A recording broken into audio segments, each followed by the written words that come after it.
Okay, so you know how there's that saying that when a man sees an attractive woman, he starts to think with the wrong head? Well, I wish I knew how to translate that same thinking process for women, because that's exactly what happened to me when I saw Ken, not his real name. Ken was tall. He was a senior. The first time I ever saw him, I was waiting in the hall to go into my 10th grade algebra class. He had dark, thick hair, the kind any young girl would love to run her fingers through. And he had these deep blue eyes, the kind that you only see on soap operas. Plus, he was a soccer god. I would see him quite often fighting with his girlfriend in front of his locker that was right outside my math class, and I thought, that girl is crazy. You don't, treat a guy that hot like that. And I thought, that guy's gonna dump her in a heartbeat.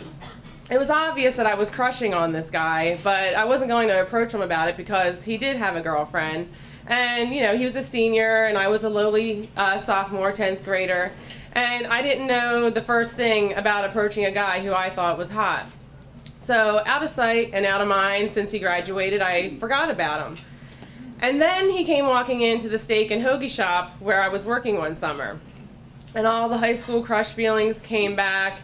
And I found out that he was home from college that summer and working with one of our regular customers on a landscaping company. So the shop was really small, and in order to gawk at him and not make it obvious, I had to act like I was cleaning out the lunch meat freezer, washing the milkshake containers, filling up the pickle jar, really important things here. And then when I was cashing out the regular customer, when the rest of the crew left, I said, Frank, I said, that guy Ken, I had a crush on him in high school. I was like, and he's still looking pretty good. Well, Frank took off out the front door, and I said, oh, shit, what did I just do? Well, he came back in, he said, Ken wants your number. He wants to call you later. So he did, and one of our very first dates that summer was in early July on my 16th birthday. And the rest of the dates for the rest of the summer became adventures. Ken got ticketed for making an illegal left turn. I sat in dog crap on a night out to look at stars. We smoked pot on the stairs of the free library before going in to see a Pink Floyd laser light show. We talked about making love on the beach for the first time, but instead did it in a twin-size bed. Ken was about 6'4", and only after we both had brushed our teeth, of course. We hugged hard when he left to go back to college, and we had fallen in love. And we kept the long-distance relationship going while he was at college and I was back in our hometown. But I started to grow jealous because sometimes when I would call his dorm room, I would hear girls giggling in the background in the way they annoyingly do. And one time a girl even answered his phone. And I believed him when he told me that these girls were just his friends. But, I was jealous because I wanted to be the one giggling by his side. And, I just felt like I really missed him and that he would forget me, same thing, out of sight, out of mind, and that he would forget all about me. So, this is the part where I started using the wrong part of my head, and I thought that acting desperate would get his attention. I obviously didn't learn anything by watching him argue with his girlfriend back in the day. What I didn't expect when I called him drunk off my ass one night on a Friday night and lied to him about another guy kissing me, he might have actually liked the alternative, is for him to break up with me. Dating tip for y'all, some men don't find desperate women attractive.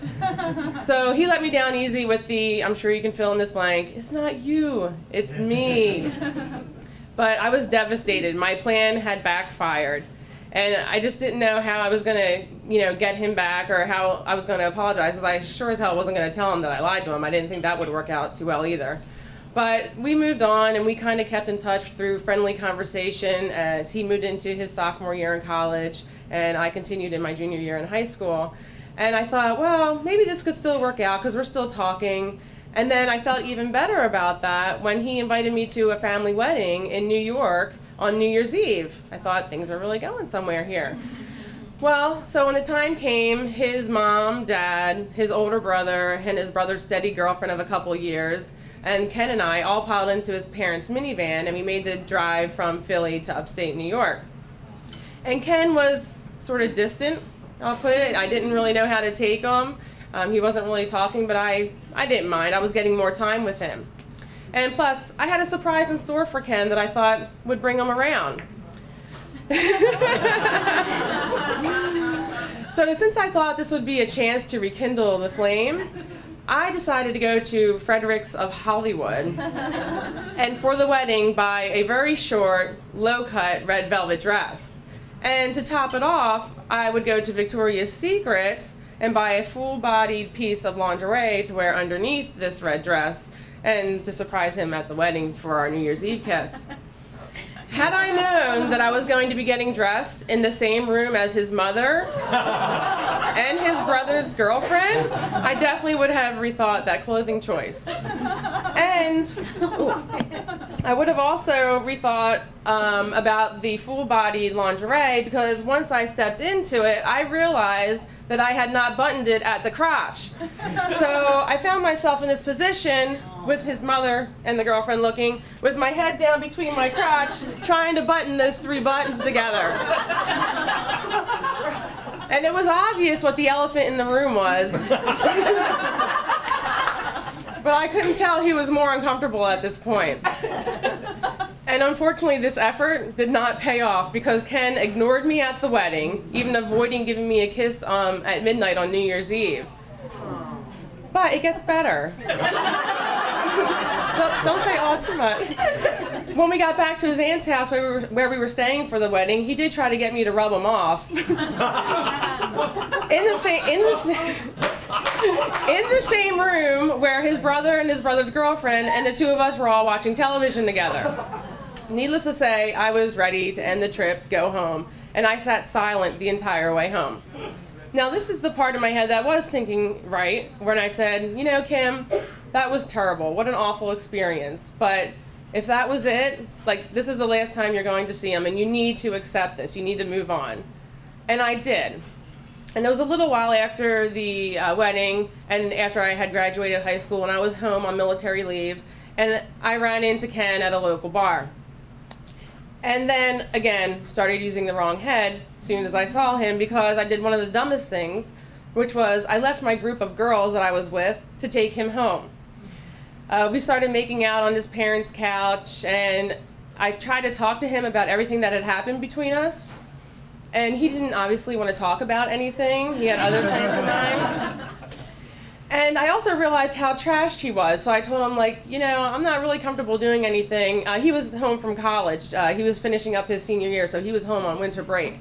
So he was still staying with his parents at this point, and I'm like, I'm not real comfortable, you know, doing anything with your parents upstairs.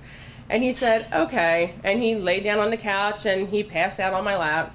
And I found myself in a strange dilemma again. Not the part where he was passed out on my lap, but the idea that I didn't want to say goodbye, but I knew that I had to leave. I knew it was time to say, like, the goodbye, the final one. So somehow I got myself out from under him, and without waking him up, like, you know, the drunk people do, they get their second wind. So I got out from under him, and, you know, my heart was breaking because I knew this was it for me. And I looked at him, I gave him a kiss on his forehead, and I walked out his front door and drove away from his house. And it was the last time I ever saw him. And that night, as I thought about all of our time together, I wondered if he felt the way I did about our first summer when he woke up that next morning, and I wondered if he thought it had all been a dream too. Thank you.